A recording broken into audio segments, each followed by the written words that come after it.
सीधा कुरा प्रश्न विचार। उज्यालो रेडियो नेटवर्क। अहिले बिहानको 6 बज्यो।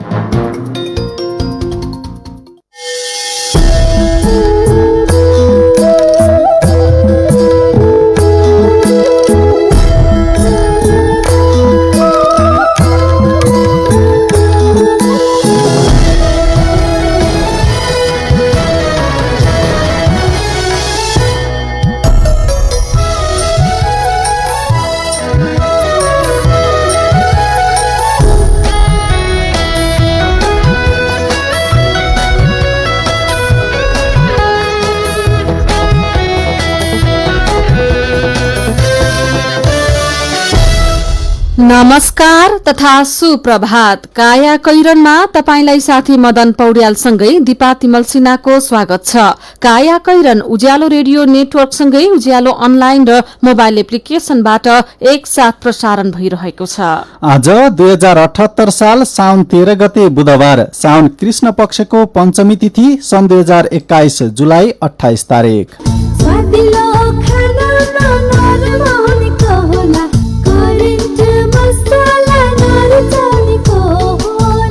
काया कैरनको साथमा करेन्ट मसला र करेन्ट चिया, स्वादको झट्का। काया कैरन सुरु गरौं मुख्य खबरका शीर्षकहरूबाट। नेपालमा कोरोनाको डेल्टा सहित थप 3 भेरिएन्टको चुनौती, स्वास्थ्य मापदण्ड पालनामा गम्भीर हुन विज्ञको सुझाव, संक्रमण निको भएका बालबालिकामा जटिल समस्या देखिँदै, फेलियर भएका संकेतहरू देखिने र विशेष गरी 50% भन्दा यस्तो एमआइएससी भएका बच्चाहरूमा हृदय गति तेज हुने र मुटुको फेलियर आउन सक्छन्। मन्त्रीमण्डल विस्तारलाई पूर्णता दिन गठबन्धनको तयारी शुरू, कांग्रेस माओवादी केन्द्र र जसपा भित्र मन्त्री बन्न हानथार। राष्ट्रपति भण्डारीद्वारा लुम्बिनी प्रदेश प्रमुखमा शेरचन र गण्डकीमा गुरुङ नियुक्त, राष्ट्रिय योजना आयोगको उपाध्यक्षमा डाक्टर विश्व पौडेल। टर्कीमा आप्रवासी खोज्ने अभियान, 700 भन्दा धेरै आप्रवासी पक्राउ। र टोकियो ओलम्पिकमा एलेक्सको नयाँ राष्ट्रिय कीर्तिमान, गौरीका सिंहले आज प्रतिस्पर्धा गर्दै। वैदेशिक रोजगार न्याय सम्बन्धी जानकारी। वैदेशिक रोजगारमा जाने व्यक्ति ठगिएमा वा शोषणमा परेमा वैदेशिक रोजगार विभागमा वा आफ्नो जिल्लाको जिल्ला प्रशासन कार्यालयमा निवेदन दिनुपर्दछ। वैदेशिक रोजगार ठगी गर्ने व्यक्तिलाई 3 वर्षदेखि 7 वर्षसम्म कैद र 3 लाखदेखि 5 लाख रुपियाँसम्म जरिवाना सजाय हुन्छ। वैदेशिक रोजगारमा ठगिएको व्यक्तिले बुझाएको रकम र त्यसमा थप 50% हर्जना सहितको रकम पीडकबाट फिर्ता पाउँछन्। वैदेशिक रोजगार ठगीको विषयमा जहिले पनि उजुरी लाग्दछ। क्षतिपूर्तिसँग सम्बन्धित उजुरी 1 वर्षभित्रमा दिनुपर्दछ। वैदेशिक रोजगारमा जाँदा लाग्ने खर्च मेन पावरमा बुझाइ भरपाई लिएमा न्याय पाउन सजिलो हुन्छ। वैदेशिक रोजगारीको सिलसिलामा ठगिएमा वा उद्धार गर्नु परेमा वा बेचबिखनमा परेमा वा तलब नपाएका कारण कानुनी सल्लाह र निशुल्क कानुनी सहायता चाहिएमा पिपुल फोरमको फोन नम्बर 01 44 23 973 वा 47 87 226 मा सम्पर्क गर्न सकिनेछ। आइरेक्सको सहयोगमा मानव अधिकारका लागि Janamanch, people forum Kathmandu, Nepal. 4G LTE mobile set सम्बन्धी नेपाल टेलिकमको सूचना। नेपाल टेलिकमले देशभर VOLTE सहितको अत्याधुनिक 4G LTE नेटवर्क विस्तार गरिरहेको हुनाले 4G बाट गुणस्तरीय इन्टरनेट तथा कल सुविधा प्राप्त गर्नका लागि नयाँ मोबाइल सेट खरिद गर्दा सेटले LTE ब्यान्ड 20 800 मेगाहर्ट्ज र VOLTE सपोर्ट गर्ने यकिन गर्नुहुन अनुरोध गरिन्छ। नेपाल टेलिकम, राष्ट्रको सञ्चार।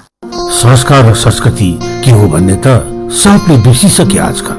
आफ्नो त यही कार्पेट नै हो, यो बाहेक को नै छ र मेरो आफ्नो। विगत 30 वर्षदेखि तपाईको जीवनलाई खुशी र रंगीन बनाउँदै आइरहेको नेपालकै पहिलो र उत्कृष्ट जर्मन प्रविधिबाट उत्पादित वर्षौंसम्म टिक्ने उच्च गुणस्तरीय यति कार्पेट।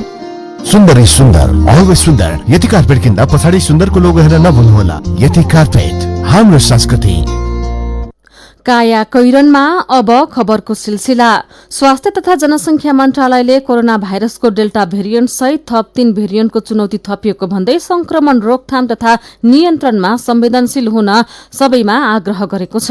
राष्ट्रिय जनस्वास्थ्य प्रयोगशालाले संकलन गरेको 47 जनाको नमूनाको विश्व स्वास्थ्य संगठनले प्रमाणित गरेको नयाँ दिल्लीमा रहेको प्रयोगशालामा परीक्षण गर्दा 3 जनामा डेल्टा भेरिएन्ट पुष्टि भएको तथा अल्फा भेरिएन्ट, डेल्टा भेरिएन्ट र कप्पा भेरिएन्टका उत्परिवर्तन भेटिएको जानकारी दिँदै स्वास्थ्य मन्त्रालयले जनस्वास्थ्यका मापदण्ड पालना गर्न र सम्भावित तेस्रो लहरको तयारीमा जुट्न स्वास्थ्य सेवा प्रदायक निकाय र स्वास्थ्य कर्मीमा अनुरोध गरेको छ। यसैबीच कोविडको महामारीबाट जोगिन सरकारले लागू गरेका जनस्वास्थ्यका मापदण्ड गम्भीर रूपमा पालना गर्न विज्ञले सुझाव दिएका छन्। उनीहरूले कोरोना भाइरसको रोकथाम र नियन्त्रणमा हेलचक्राई गरे 1 महिनामा नै संक्रमणको तेस्रो लहर आउन सक्ने चेतावनी दिएका छन्। जनस्वास्थ्यका विज्ञले अहिले स्वास्थ्य मापदण्ड लागू नहुँदा संक्रमण बढ़िरहेकाले तेस्रो लहर आउन सक्ने चेतावनी दिएका हुन्। शुक्रराज ट्रपिकल तथा सरारोग अस्पतालका पूर्व निर्देशक डाक्टर सागर राज भण्डारीले जनस्वास्थ्यका मापदण्ड लागू गर्न हेलचक्राई गरिरहेकाले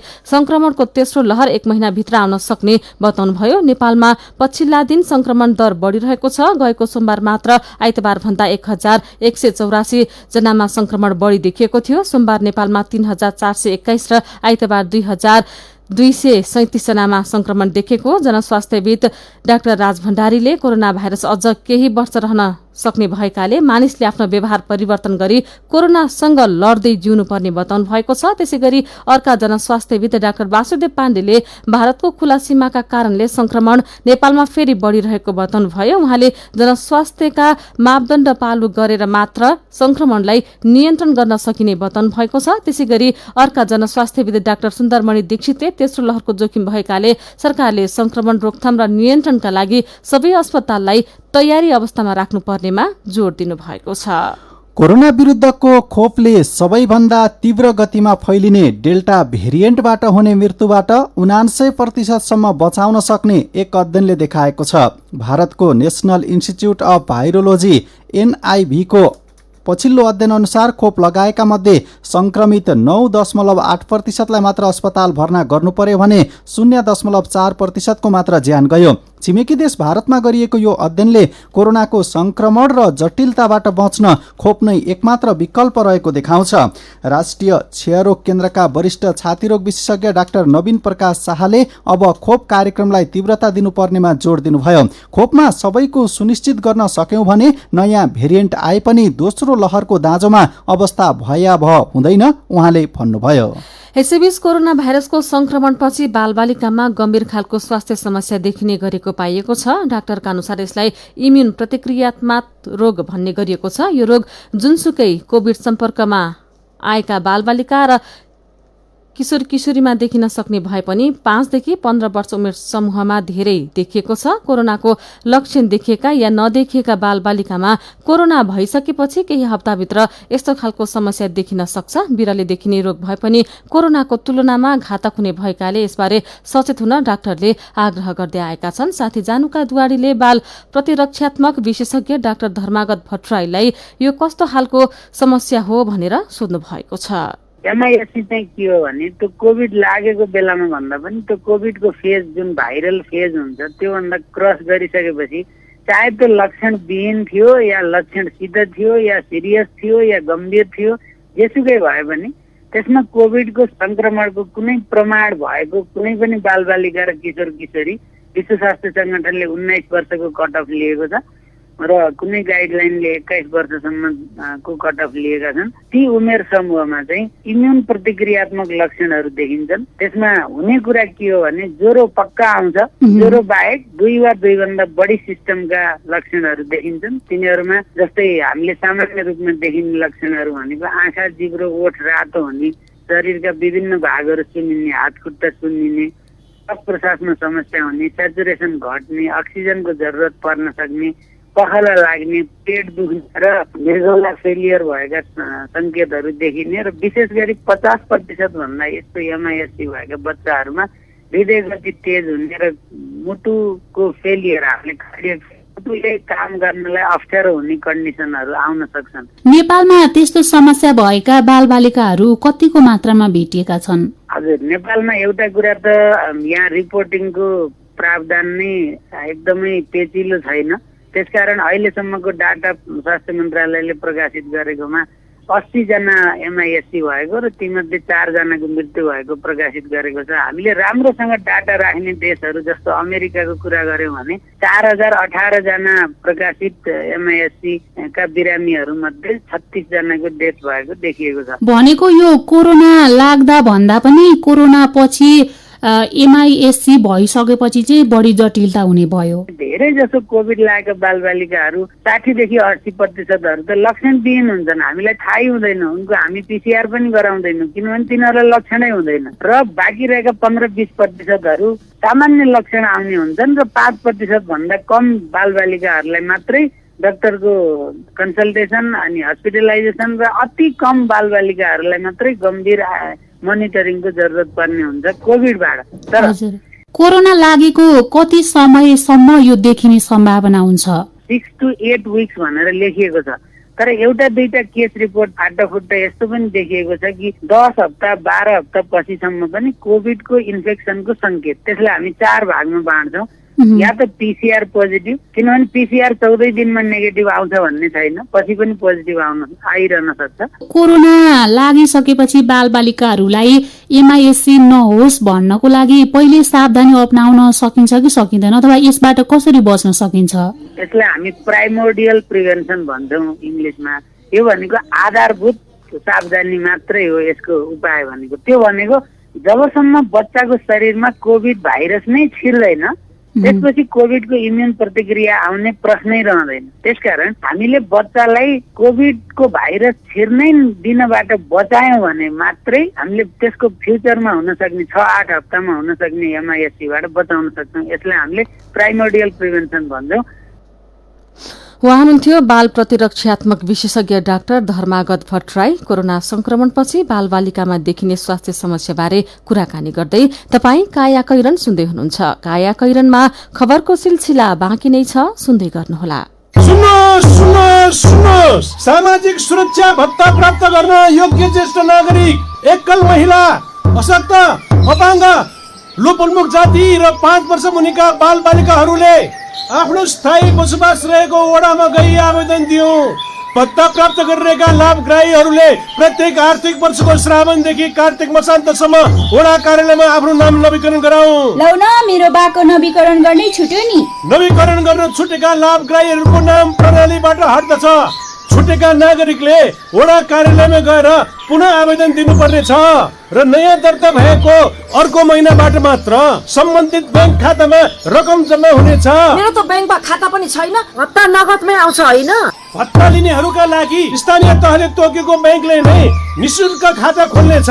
अब भत्ता नगदमा लिन पाइँदैन। अनि बैंकमा पैसा लिन जाँदा के चाहिन्छ नि? लाभग्राहीले आफ्नो परिचय खुल्ने सरकारी कागज पत्र लिएर बैंकमा जानुपर्ने छ। आर्थिक वर्षमा कम्तीमा पनि एकपल्ट बैंकसँग कारोबार गरेको हुनुपर्ने छ।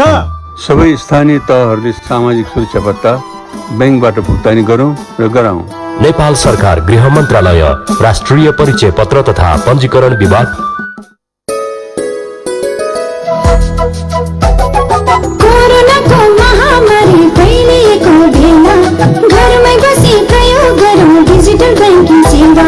स्वस्थ रही आफू बचाऊ, अरूलाई नि बचाऊ। डिजिटल ब्याङ्किङ सजिलो छ, नेपाल ब्याङ्कमै रोजौँ, नेपाल ब्याङ्कमै रोजौँ। हजुर, कोरोना महामारीबाट आफू पनि बचौं, अरूलाई पनि बचाऊ। नेपाल बैंक लिमिटेड, नेपालको पहिलो बैंक। थोरै बचत धेरै कायदा, बीमाका छन् फाइदा। सरकारी स्वामित्व र बीमाको क्षेत्रमा विश्वसनीय नाम राष्ट्रिय बीमा संस्थान। जीवन बीमाका लागि आजै राष्ट्रिय बीमा संस्थान रामशाह पथ काठमाडौँ वा नजिकैको शाखामा सम्पर्क गरौँ। डी पैसा डी पैसा डी पैसा डी पैसा डी पैसा डी पैसा पैसा तिर्न डी पैसा पैसा पाउन डी पैसा बिजुलीको बिल तिर्न टेलिफोनको शुल्क भर्न केवल मोबाइल रिचार्ज गर्न प्लेन फिल्मको टिकट किन्न एक नामै युटिलिटी भर्न।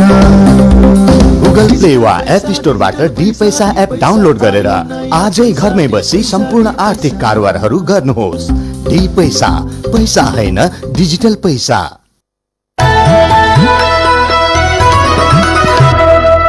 उज्यालो रेडियो नेटवर्कसँगै उज्यालो अनलाइन र मोबाइल एप्लिकेशनमा प्रसारण भइरहेको काया कैरनमा तपाईंलाई फेरि स्वागत छ। यतिन्जेल हामीले नेपालमा कोरोनाको डेल्टा सहित थप 3 भेरिएन्टको चुनौती, स्वास्थ्य मापदण्ड पालनामा गम्भीर हुन विज्ञको सुझाव, संक्रमण निको भएका बालबालिकामा जटिल समस्या देखिँदै लगायतका खबर प्रस्तुत गर्यौं। अब बाँकी खबर। प्रधानमन्त्री शेरबहादुर देउवाको नेतृत्वमा सरकार बनेको 2 हप्तापछि सत्तारूढ गठबन्धनले मन्त्रीमण्डललाई पूर्णता दिन अन्तिम तयारी थालेको छ। गठबन्धनमा रहेका नेकपा एमालेका वरिष्ठ नेता माधव कुमार नेपाल समूहको निर्णय कुर्दा मन्त्रीमण्डल विस्तारमा ढिलै हुँदै आएकोमा जसपाको आधिकारिकता उपेन्द्र यादव समूहले पाएसँगै मन्त्रीमण्डल विस्तारको गृहकार्य तीव्र बनेको छ। गठबन्धनमा आबद्ध दलहरूले नेपाल समूहलाई समावेश गरेर मन्त्रीमण्डललाई पूर्णता दिन जोड गरिरहे पनि नेपाल समूहले अझै कुनै निर्णय दिन सकेको छैन। नेपाल समूहलाई मन्त्रालय बाँकी राखेर कांग्रेस एमाले र जसपा सम्मिलित मन्त्रीमण्डल विस्तार गर्न हिजो प्रधानमन्त्री शेरबहादुर देउवा र माओवादी केन्द्रका अध्यक्ष पुष्पकमल दाहाल प्रचण्डबीच छलफल भएको छ। यसैबीच नेपाली कांग्रेस, माओवादी केन्द्र, जसपाभित्र मन्त्री बन्ने आकांक्षी धेरै भएपछि मन्त्री छान्न शीर्ष नेतृत्वलाई सकस परेको छ। मन्त्रीका लागि कांग्रेसमा मात्रै होइन, माओवादी र जसपामा पनि उत्तिकै दबाव छ। प्रधानमन्त्रीको सचिवालयका अनुसार पर्सीसम्ममा मन्त्रीमण्डल विस्तार गर्ने गरी छलफल अगाडि बढेको छ। राष्ट्रपति विद्यादेवी भण्डारीले मन्त्री परिषदको सिफारिशमा गण्डकी प्रदेश प्रमुखमा पृथ्वीमान गुरुङ र लुम्बिनी प्रदेश प्रमुखमा अमिक शेरचनलाई नियुक्त गर्नु भएको छ। नेपाल सरकार मन्त्री परिषदको निर्णय एवं प्रधानमन्त्रीको सिफारिशमा नेपालको संविधानको धारा 163 को उपधारा 2 बमोजिम नियुक्त गरिएको राष्ट्रपति कार्यालयले जनाएको छ। यसअघि गण्डकी प्रदेशका प्रमुख सीताकुमारी पौडेल र लुम्बिनी प्रदेशका प्रमुख धर्मनाथ यादव पदमुक्त हुनुभएको राष्ट्रपति कार्यालयले जनाएको छ। दुवै प्रदेशमा केपी शर्मा ओली नेतृत्वको सरकारले अघिल्ला प्रदेश प्रमुख हटाएर नयाँ नियुक्त गरेको थियो। यस्तै सरकारले प्रभुराम शर्मालाई कार्यवाहक प्रधान सेनापतिको जिम्मेवारी दिएको छ। प्रधान सेनापति पूर्णचन्द्र थापाले 25 भदौबाट अनिवार्य अवकाश पाउने भएपछि सरकारले नयाँ प्रधान सेनापति नियुक्त गर्न लागेको हो। यस्तै राष्ट्रिय योजना आयोगको उपाध्यक्षमा डाक्टर विश्व पौडेल नियुक्त हुनु भएको छ। पौडेलले यसअघि पनि आयोजना आयोगमा रहेर काम गरिसक्नु भएको छ। यस्तै अन्तर्राष्ट्रिय श्रम संगठनमा रहेर पनि उहाँले काम गरिसक्नु भएको छ। प्रधानमन्त्री शेरबहादुर देउवाले अमेरिकासँग कोभिड-19 विरुद्धको थप खोप सहयोग गर्न आग्रह गर्नुभएको छ। अमेरिकी विदेश मन्त्री एन्टोनी ब्लिंकेनसँग हिजो बेलुका टेलिफोन कुराकानी गर्दै देउवाले खोप सहयोग गर्न आग्रह गर्नुभएको हो। भारतको 2 दिने भ्रमणका क्रममा रहेका ब्लिंकेनले नयाँ दिल्लीबाट प्रधानमन्त्री देउवालाई टेलिफोन गर्नुभएको थियो। कुराकानीका क्रममा उहाँहरूबीच कोरोना विरुद्धको खोपको सहकार्य र स्वास्थ्य सामग्री सहयोगका विषयमा पनि कुराकानी भएको छ। प्रधानमन्त्री देउवाले खोप कूटनीतिमा जोड दिएको प्रधानमन्त्री देउवाका प्रेस सहयोगी गोविन्द परियारले बताउनु भएको छ। कुराकानीका क्रममा प्रधानमन्त्री र विदेश मन्त्री बीच द्विपक्षीय सम्बन्ध र सहकार्यका विषयमा पनि छलफल भएको छ। त्यसका साथै उहाँहरूबीच नेपालको विकासका प्राथमिकता, अमेरिकाको सहकार्य र मिलेनियम च्यालेन्ज कर्पोरेसन MCC का विषयमा पनि कुराकानी भएको परराष्ट्र मन्त्रालयले जनाएको छ। प्रधानमन्त्री देउवा र विदेश मन्त्री ब्लिंकेनले जलवायु परिवर्तन र यसका असरका विषयमा समेत संवाद गर्नुभएको छ। नेपाली कांग्रेसले देशभरका 8,52,711 जनालाई क्रियाशील सदस्यता प्रदान गरेको छ। कांग्रेसको क्रियाशील सदस्यता छानबिन समितिले पार्टीको 14औं महाधिवेशन प्रयोजनका लागि देशभरबाट 8,52,711 जनालाई क्रियाशील सदस्यता प्रदान गरेको हो।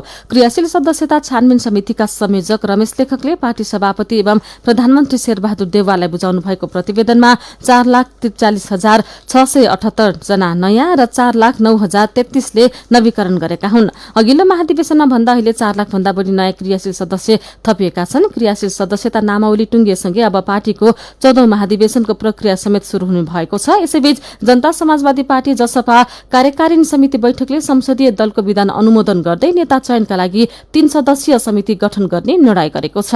लुम्बिनी प्रदेशका 3 सांसदलाई कार्यवाही गर्ने निर्णय समेत बैठकले गरेको छ। बैठकको निर्णय अनुसार प्रदेश सांसदहरू विजय बहादुर यादव, कल्पना पाण्डे लम्साल र सन्तोष पाण्डेलाई सांसदबाट निष्कासन गर्न पत्र पठाइने प्रचार विभाग प्रमुख डम्बर खतिवड़ाले जानकारी दिनुभयो। दल नेता चयनका लागि गठित 3 सदस्यीय समिति संयोजकमा नवराष्ट्रविदी सदस्य 2 मा रमेश यादव र सुशीला श्रेष्ठ हुनुहुन्छ। बैठकले पार्टी कार्यालय सचिव तथा कार्यकारिणी समिति सदस्य प्रकाश अधिकारीलाई निर्वाचन आयोग र अदालत मुद्दा मामिला हेर्ने जिम्मेवारी दिने निर्णय पनि गरेको छ। यसैबीच आधिकारिकता गुमाएको महन्त ठाकुर पक्ष सर्वोच्च अदालत जाने भएको छ। जसपा आधिकारिकता नपाएपछि ठाकुर पक्षको हिजो संसदीय दल र कार्यकारिणी समिति बैठक बसेको थियो। बैठकपछि नेता लक्ष्मणलाल कर्णले आयोगको निर्णय विरूद्ध सर्वोच्च अदालत जाने बताउनु भएको हो। यसैबीच लुम्बिनी प्रदेशका मुख्यमन्त्री शंकर पोखरेलले विश्वासको मत लिने हुनुभएको छ। जनता समाजवादी पार्टीको विवाद निर्वाचन आयोगले टुङ्गो लगाएपछि मुख्यमन्त्री पोखरेलले विश्वासको मत लिन तयारी गर्नुभएको हो।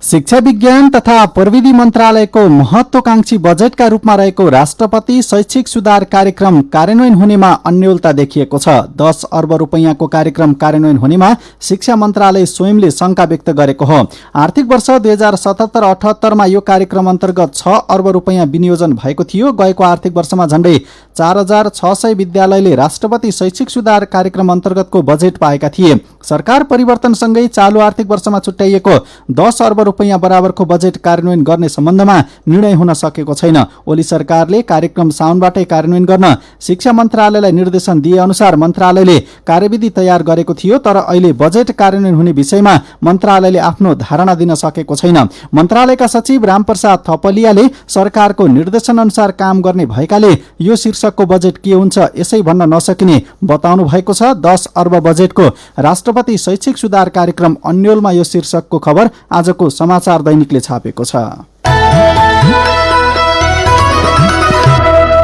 तपाई अहिले सुन्दै हुनुहुन्छ काया कैरन। हामीसँग मेरो पनि भन्नु छ र कार्टुनसँगै खबरको सिलसिला बाँकी नै छ, सुन्दै गर्नुहोला।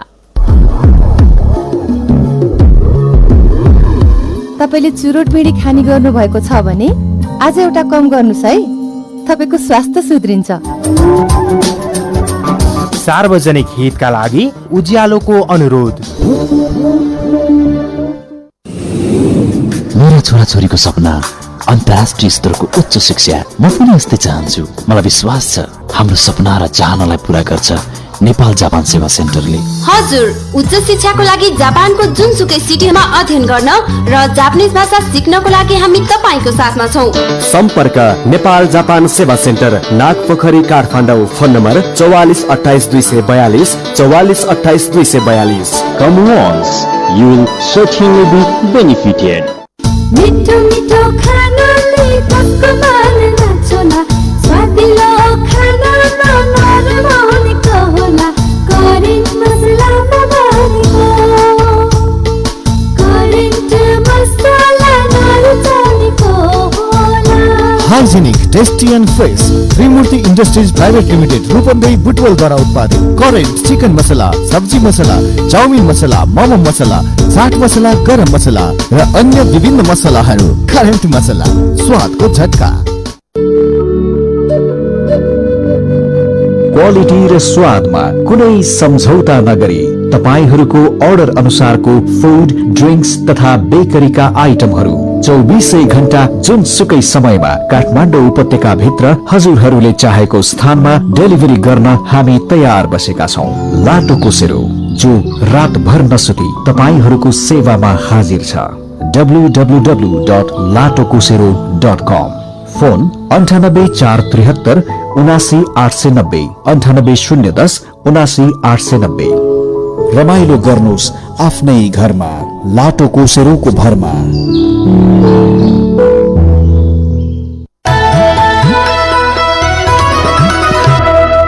सीधा कुरा प्रष्ट विचार काठमाडौँमा 90 मेगाहर्ज उज्यालो रेडियो नेटवर्क मार्फत देशभरिका विभिन्न एफएम स्टेशन तथा उज्यालो अनलाइन र मोबाइल एप्लिकेशनमा प्रसारण भइरहेको काया कैरनमा तपाईंलाई फेरि स्वागत छ। अब बाँकी खबर। सरकारले 1 वर्षभित्र स्याटेलाइट स्थापना गर्न अन्तर्राष्ट्रिय कम्पनीसँग सम्झौताको तयारी सहित 70 करोड़ रुपैयाँ बजेट छुट्याएको छ। नेपाल दूरसञ्चार प्राधिकरणले आफ्नो वार्षिक कार्यक्रममा स्याटेलाइट स्थापनाका लागि आवश्यक स्याटेलाइट लन्चिङ गर्न र ग्राउन्ड स्टेशन बनाउन बजेट विनियोजन गरेको हो। यस अन्तर्गत 20 करोड रुपैयाँ परामर्शदाता छनौटमा खर्च हुनेछ।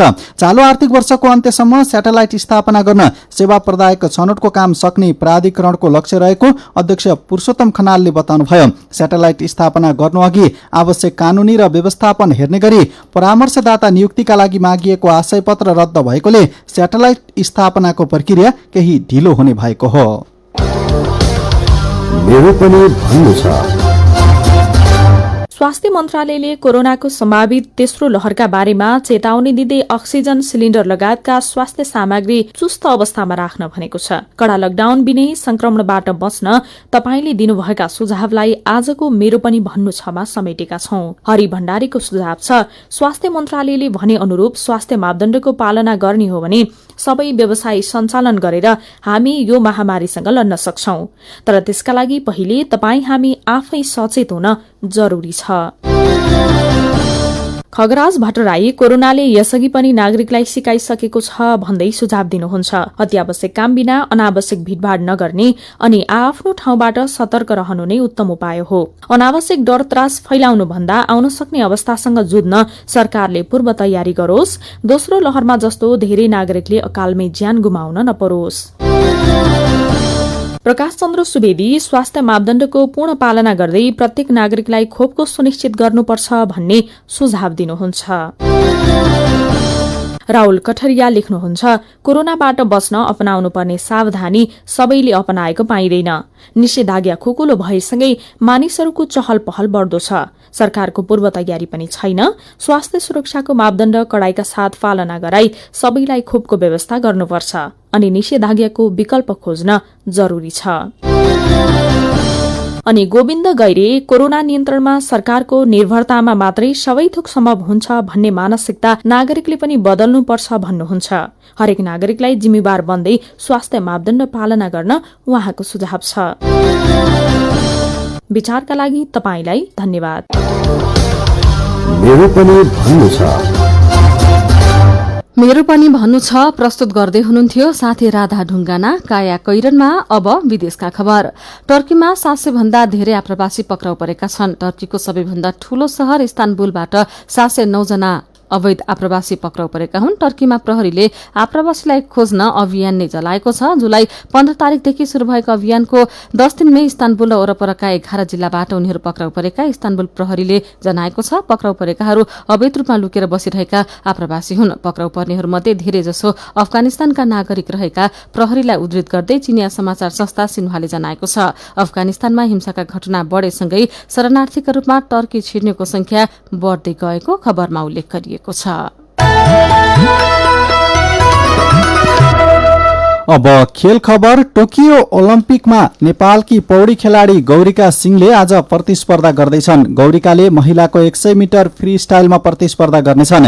गौरिकाको खेल नेपाली समय अनुसार दिउँसो 4:15 बजे शुरू हुनेछ। गौरिका हिट 1 मा रहेकी छन्। यस हिटमा नेपाल सहित नाइजेरिया, मोन्टेनिग्रो र गुआमका खेलाडी रहेका छन्। सिंह 13औं दक्षिण एसियाली खेलकुद साकी स्वर्ण विजेता हुन्। टोकियो ओलम्पिकमा पौडीबाट सहभागी नेपालका एलेक्जेन्डर शाह एलेक्सले पुरुषको 100 मिटर फ्री स्टाइलमा राष्ट्रिय कीर्तिमान बनाएका छन्, तर उनी हिट चरणबाटै बाहिरिएका छन्। 5औं दिनका खेल सकिँदा आयोजक जापानले अग्रता कायमी राखेको छ। अमेरिका र चीनलाई उछिन्दै जापान 10 स्वर्ण पदक सहित तालिकाको शीर्ष स्थानमा छ। अब केही खबर संक्षेपमा। तत्कालीन जिल्ला विकास समिति मकवानपुरको जीर्ण भवनमा रहेको बागमती प्रदेश लेखा नियन्त्रक कार्यालय हेटौँडा वर्षायाम शुरू भएसँगै पानी रसाएपछि भाडाको घरमा सरेको छ। यो भवनमै रहेको नीति तथा योजना आयोग पनि अहिले अन्त सर्ने सुरसारमा छ, तर भाडाको घर नपाउँदा दैनिक कार्य सञ्चालनमा समस्या भोगिरहेको छ। प्रदेशका कार्यालय अझै भाडाका घरमा। 1.5 वर्ष यता पार्टीको अन्तर्संघर्षका कारण कुर्सी जोगाउनै सरकार व्यस्त हुँदा प्रादेशिक संरचना बन्न ढिलाइ भएको छ। संघीय मामिला तथा सामान्य प्रशासन मन्त्रालयले कर्मचारीलाई जिम्मेवार जवाबदेही बनाउने उद्देश्यले कर्मचारीको कार्य सम्पादन मूल्याङ्कन गर्ने व्यवस्था मिलाउन देशभरका पालिकालाई पत्राचार गरेको छ। मन्त्रालयको आन्तरिक व्यवस्था शाखाले सचिव स्तरीय निर्णय निर्णय अनुसार पत्राचार गरेको शाखाका अधिकृत वसन्त भट्टराईले जानकारी दिनुभयो। कोरोना संक्रमण बढेसँगै निषेधाज्ञा लागेपछि चितवन राष्ट्रिय निकुञ्ज वरपरका मध्यवर्ती सामुदायिक वनमा मध्य वैशाखदेखि बन्द भएको जंगल सफारी लगायतका पर्यटकीय गतिविधि फेरि शुरू भएको छ। पर्यटकहरू वन्यजन्तु हेर्न हात्ती सफारी र जीप सफारी गर्छन्। खोलाहरूमा डुङ्गा चढ्ने गर्छन्। निकुञ्जभित्र भने तत्काल पर्यटकीय कार्यक्रमहरू शुरू हुन सकेको छैन। सामुदायिक वनमा सफारी शुरू भएको छ। चितवनको बागमारा मध्यवर्ती सामुदायिक वनमा हात्ती सफारी हुँदै गरेको तस्बिर सहित यो खबर आजको कान्तिपुर दैनिकले छापेको छ। सेती नदी, सेती खोच, डेभिड फल्स र फेवाताल 35 देखि 40 वर्षसम्मका लागि निजी कम्पनीलाई भाडामा दिने तयारीको नागरिक समाज, संरक्षणसँग सम्बन्धित संघ संस्था र राजनैतिक दलले विरोध गरेका छन्। सम्पदा सुम्पने बदनियत भन्दै विरोध हुन थालेपछि अख्तियार दुरूपयोग अनुसन्धान आयोगले पनि सम्बन्ध आयोजनाका प्रक्रियामाथि छानबिन थालेको छ। पोखरा उपत्यकाको जैविक विविधतामै प्रतिकूल असर पार्ने काम महानगरलाई गर्न नदिन 5 दलले गण्डकी प्रदेशका मुख्यमन्त्री कृष्णचन्द्र नेपाली पोखरेललाई ध्यानाकर्षण पत्र समेत बुझाएका छन्। काया कैरनमा अब पालो उखानको। पानीलाई बाङ्गो न नाङ्गो। उज्यालो रेडियो नेटवर्कबाट प्रसारण भइरहेको काया कैरन सक्नु अघि मुख्य मुख्य खबर फेरि एकपटक। नेपालमा कोरोनाको डेल्टा सहित थप 3 भेरिएन्टको चुनौती, स्वास्थ्य मापदण्ड पालनामा गम्भीर हुन विज्ञको सुझाव, संक्रमण निको भएका बालबालिकामा जटिल समस्या देखिँदै। मन्त्रीमण्डल विस्तारलाई पूर्णता दिन गठबन्धनको तयारी शुरू, कांग्रेस माओवादी केन्द्र र जसपाभित्र मन्त्री बन्न हानथाप। राष्ट्रपति भण्डारीद्वारा लुम्बिनी प्रदेश प्रमुखमा शेरचन र गण्डकीमा गुरुङ नियुक्त, राष्ट्रिय योजना आयोगको उपाध्यक्षमा डाक्टर विश्व पौडेल। टर्कीमा आप्रवासी खोज्न अभियान शुरू, 700 भन्दा धेरै आप्रवासी पक्राउ। र टोकियो ओलम्पिकमा एलेक्सको नयाँ राष्ट्रिय कीर्तिमान, गौरीका सिंहले आज प्रतिस्पर्धा गर्दै। अब कार्टुन। आज हामीले कुरी शीर्षकमा उत्तम नेपालले बनाउनु भएको कार्टुन लिएका छौं। कार्टुनले पद र पावरका लागि नेपाली राजनीतिमा भइरहेको लुच्छा चुडीलाई व्यङ्ग्य गरेको छ। कार्टुनमा 2 जना व्यक्ति छन्। एकजनालाई बेसरी खोकी लागेको छ। उनी ख्वाङ ख्वाङ गर्दै खोकिरहेका छन् अनि उनले यसरी खोकेको देखेपछि सँगै बसेका साथीले घिन मानिरहेका छन्। साथीले यसरी घिन मानेको देखेपछि उनी भन्दैछन्, यति खोक्या नि के घिन मान्नु, यो भन्दा घिनलाग्दो त हाम्रो राजनीति छ। आजको काया कैरन सकिएको छ। काया कैरनबाट प्राविधिक साथी प्रवीण श्रेष्ठसँगै हामी पनि बिदा माग्छौं। काया कैरन सुन्नुभएकोमा तपाईंलाई धन्यवाद। उज्यालो मोबाइल र अनलाइनमा प्रसारण भइरहेका रेडियो र अनलाइनका सामग्री भाइबरमा पनि उपलब्ध छन्। कोरोनाको संक्रमणबाट बच्न सकेसम्म घरभित्रै बसौं। काम विशेषले घर बाहिर निस्कनु परेमा मास्क लगाउन नबिर्सौं। नमस्कार।